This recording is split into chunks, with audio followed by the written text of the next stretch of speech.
My favorite subject on earth, product training. I'm going to go through it though. I think that new agents complicate this. Product is very simple. I think if we would learn how to take a lot more time and stress and pay attention to studying sales as much as we stressed over product, we'd all be a lot better at this a lot quicker.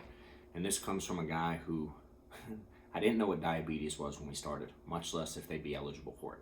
I literally remember Googling it from my job at the accounting desk. When I had someone tell me they wanted some insurance and they had diabetes, I had to Google what it was. I had no idea. So I'm certain if I could figure this underwriting thing out, you guys can too. I think I'm going to start with the final expense side because they're both really easy, but final expense is insanely easy how it works. And the advantage a lot of that new agents have now is the agents been around for a while, have put together different tips, tricks, whatever, to figure out underwriting. There's a lot of grids, like cheat sheets, underwriting grids, things like that out there. The beauty of final expense world is if you take an application, I'm going to pull one up here. If you take any application, all of the final expense products work the same. And I know you can't see this well, I'm aware, but this is the Eagle app.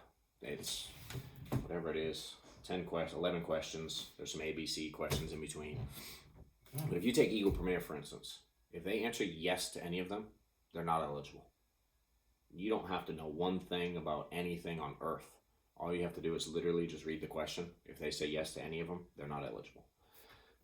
If I were to take another carrier, say, I don't know, Mutual of Omaha's, I'll pull it up here in a second as we're talking. And we'll look at kind of the way that one works as well. And all of these applications for final expense are the same. And this one, like a lot of these are broken, this one's broken down into 3 sections. Part 1 literally says, and again, I know you can't read it, but this little gray section right here, open your live and promise application, look at it. It's not complicated. It literally says, if the proposed insured answers yes to any questions in part 1, that person is not eligible for any coverage under this application. Pretty simple. So that would assume if you answer no to part 1, you can go ahead to part 2.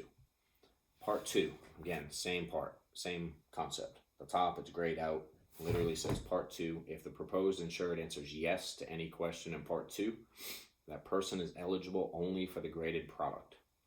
So if they answer yes to any of these, you can know nothing about health at all, nothing about product. You don't even need to know what these things are. You literally just read them to the client. If the client answers yes in part 1, they're not eligible. If they answer yes in part 2, they're eligible for graded. If you come down to the very bottom, and I'm sorry, this one's just 2 sections. It says if the proposed insured answers all above questions no, that person's eligible for the level benefit product. And that's really it. That concept holds true in every final expense app. All of them. Every company works the same way. It's yes, no, knockout questions.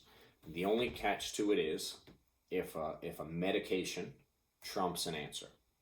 And I always give the example, if they answer no, I've never had cancer or haven't had cancer in 2 years or 4 years or whatever the question says, but they take a medication for cancer, clearly they're lying.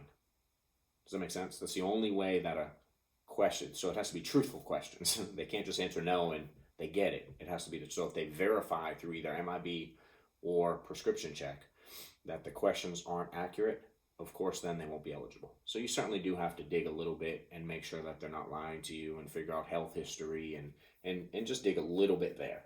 But the basic concept is really simple.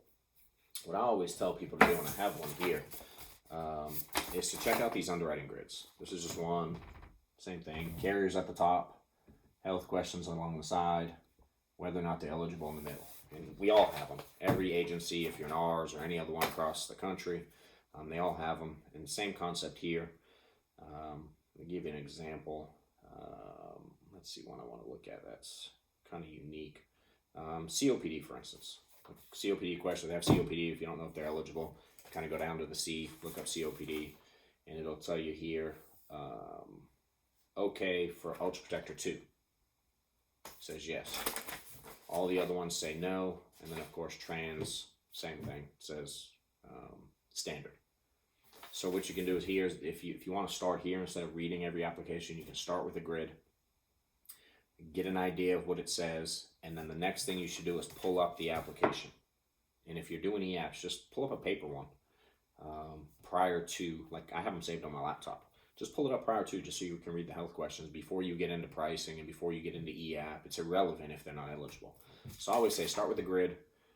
That'll give you a point of reference where to go. All we did is take this. I was sitting around one week and trying to figure out the difference between all the products. So I went through every application, put in all the health questions over here, and then just figured out the answers and put them in the middle. So you can even study this. You can read this, and it'll tell you what every carrier does. And you can see there's some highlights in the middle. All it is the different, like some carriers have unique things. So that's like the only carrier that covers that health condition. So it's kind of a unique niche, if you will, at that carrier. Same thing, if we want to figure out prescriptions, there's a prescription drug chart in every carrier. I know you can see that there. You can look up every drug you want. It'll tell you if they're eligible or not. If you just, like I pulled up on my phone or my laptop or iPad, whatever, and I just search for anything. Like Control F, put in lisinopril, it'll come up and it'll tell you whether or not it's eligible. So you can just read it like that. Concept's the same.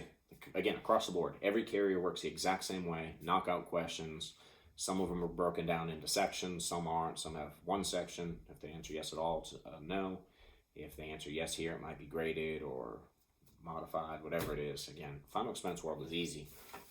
You could give me a new carrier today that I've never heard of, never looked at an app, and first time through I could figure it out just solely based on health questions. Again, if there's any confusion, you can certainly check the drug list. Secondary, just to double check. But for me, at this point, the way e-apps are, and you can get instant decisions, I would read the health questions. If they say no to them all, run it through an e-app, especially on Eagle. You know in like 3 minutes whether or not it's knocked out from a prescription check. And that's the quickest way to get the answer. If I go to the term side, a little bit more to it in a sense that they're not knockout questions. The beginning of Americo's app is a knockout section. If they say yes to any of these, they're not eligible at all. But the application isn't actually the underwriting guides like it is in the Final Expense World. Final Expense World, the rules are the questions. In the term side, again, a little bit more based on the actual underwriting guides, a little more gray area. Just because they answer yes to a question doesn't knock them out. If they say yes, I have blood pressure, or yes, I have diabetes, that's not necessarily a knockout question. Somewhere around here though, but the underwriting guides, and the funny thing is, like if you call for a risk assessment, the underwriters literally just look it up. So the underwriting guide, same thing here though. Start with a grid. There's all kinds of grids. There's the paper ones we have. One of my favorite ones, if you go online, I think I have it up here. It's actually this is the website. I don't know. You guys probably won't be able to see that at all, but it's Agency Dojo, agencydojo.com/MP for mortgage protection grid. So agencydojo.com/MP grid. And they've got a neat little setup. It works awesome on the phone too. Same thing, every health condition there. You can click on the health condition. It tells you what the top 4 carriers do. Approved, not approved. And I know you can't read the details, but you get the point. You just click on one. It kind of spreads down and tells you over here if it's eligible or not. We all have these saved on our laptops, phones. Again, agencydojo.com/MP grid is probably my favorite one for the mortgage side. For the Final Expense side, we just got the printout here and read the apps. So that's an easy cheat sheet there as well. And then if you need to read some more detail, because the grids are all summary level stuff. Sometimes there's a little bit more to it. For instance, some companies with blood pressure, they allow it, but maybe not if you had blood pressure before you were 30. Or some carriers might allow driving issues, DUIs, whatever, but only if you haven't had one before a certain age or so many years. So there can be a little bit more detail there, but again, it's not hard. For instance, if we go, one of my favorite things, especially with America, I got this little sheet here. Y'all can see it right there.